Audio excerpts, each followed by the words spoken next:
Olá, muito bom dia, que a paz de Jesus, o amor de Maria estejam com todos nós. Estamos na segunda semana do tempo comum. Hoje a nossa igreja celebra um grande santo, São Sebastião, o qual nós pedimos a sua intercessão pelas nossas vidas. A liturgia nos convida a meditar o Evangelho de São Marcos, capítulo 2, versículos que vão do 18 ao 22. E neste Santo Evangelho, meus caros irmãos e irmãs, nós estamos vendo Jesus sendo questionado pelos fariseus, pelos doutores da lei. Isso já estava virando uma prática comum. Como Jesus ensinava de um jeito diferente, como Jesus estava encantando todas as pessoas com suas pregações, como uma grande quantidade de pessoas estavam seguindo, os fariseus estavam intrigados, estavam preocupados, com medo de perder a autoridade, que na verdade eles nunca tinham, uma autoridade sábia, talvez tivessem um autoritarismo ali, impunham medo às pessoas, mas não tinham o devido respeito conquistado pela liderança de Jesus, pelo seu jeito de servir ao povo, com grande amor, com grande caridade, com compaixão.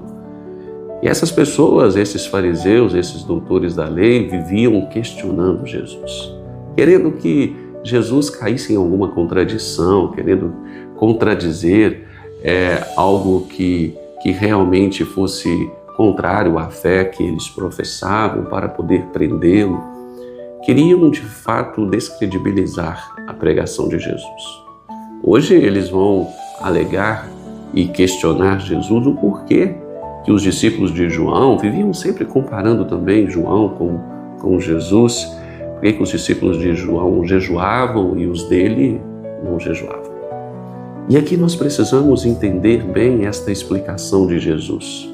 Vejam, Jesus vai utilizar de uma parábola ali para fazê-los entender. Jesus vai dizer, olha, não faz o menor sentido você estar na presença de um noivo numa festa de casamento e não confraternizar ali com ele, não estar ali por inteiro na sua presença, né, sem nenhum tipo de restrição. Para dizer o quê? Qual a finalidade do jejum? O jejum ele tem um cunho espiritual. O jejum é uma prática muito saudável, inclusive, para a vida espiritual. Porque através do jejum eu consigo treinar a minha mente para que ela possa dominar os meus impulsos, os meus desejos apetecíveis, para que ela possa dominar os meus sentimentos, para que a razão domine o coração.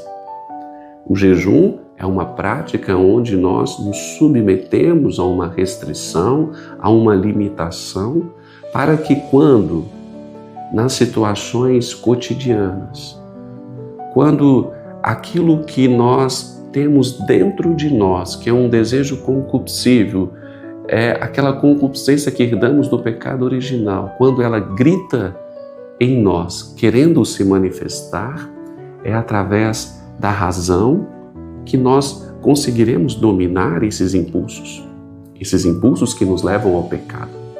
E o jejum nos ajuda a treinarmos a nossa razão a restrições, a nos conter, para que nós não cedemos aos prazeres do mundo, aos prazeres da carne.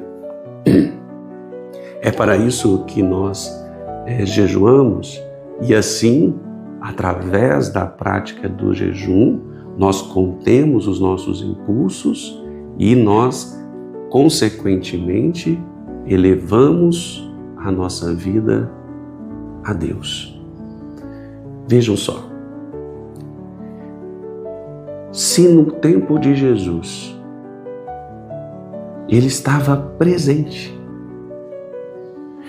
se nós utilizamos o jejum para nos aproximarmos de Deus, o próprio Deus havia se humanizado e estava no meio deles. E, portanto, Era necessário que eles aproveitassem essa convivência. Não era a hora do jejum, porque o Rei dos Reis já estava com eles, o Salvador, o próprio Deus encarnado. Era necessário que eles aproveitassem aquela convivência, porque não faria sentido nenhum o jejum, porque o jejum tem como objetivo nos aproximarmos de Deus, mas ali eles já estavam junto a Ele. Por isso que Jesus vai dizer, olha, eles não precisam fazer o jejum agora, mas haverá um tempo em que eles farão. Veja, Jesus deixa isso muito claro. Jesus vai dizer, olha, hoje o noivo está na presença deles.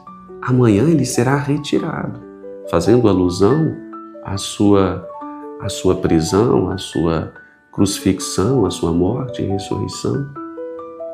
E quando isso acontecer, quando o noivo não estiver mais presente, quando o Cristo não estiver mais ali no meio deles, aí eles necessitarão desta prática religiosa para que aquilo que eles aprenderam, para que o crescimento espiritual que eles tiveram, para que a fé que foi plantada no coração de todos aqueles que o seguiam não esfriasse.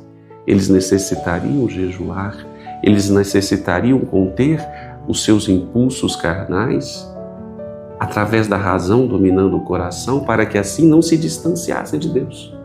Muito pelo contrário, se aproximasse cada vez mais de Jesus, que já não estaria no meio deles fisicamente falando. Portanto, meus caros irmãos e irmãs, saibamos compreender tudo aquilo que esta palavra tão bonita vem falar ao nosso coração. Desta beleza e da importância que é as práticas religiosas que nós realizamos no dia a dia para nos mantermos conectados com Jesus, para que nós possamos ter um crescimento de fato espiritual, para que nós possamos nos aproximar cada vez mais de Jesus. E o jejum nos ajuda nesse contexto, porque, infelizmente, nós somos herdeiros do pecado original. Nós temos essa concupiscência, esse desejo, essa tendência a atender os prazeres mundanos, os prazeres da carne. Nós temos essa tendência a este pecado, porque isso já está em nós. Mas, repito, ou a melhor, digo, é apenas uma tendência, não é o pecado em si. Por isso pode ser contido pela inteligência que Deus nos abençoou, pela nossa razão.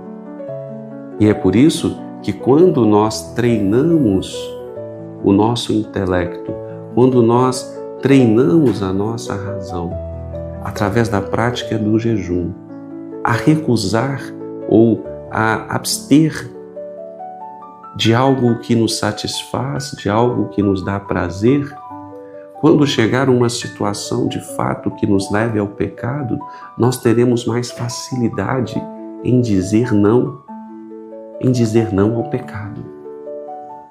Por isso, meus caros irmãos e irmãs, refletamos bem sobre a palavra de hoje, realizemos no nosso cotidiano práticas de jejuns, de oração constantes.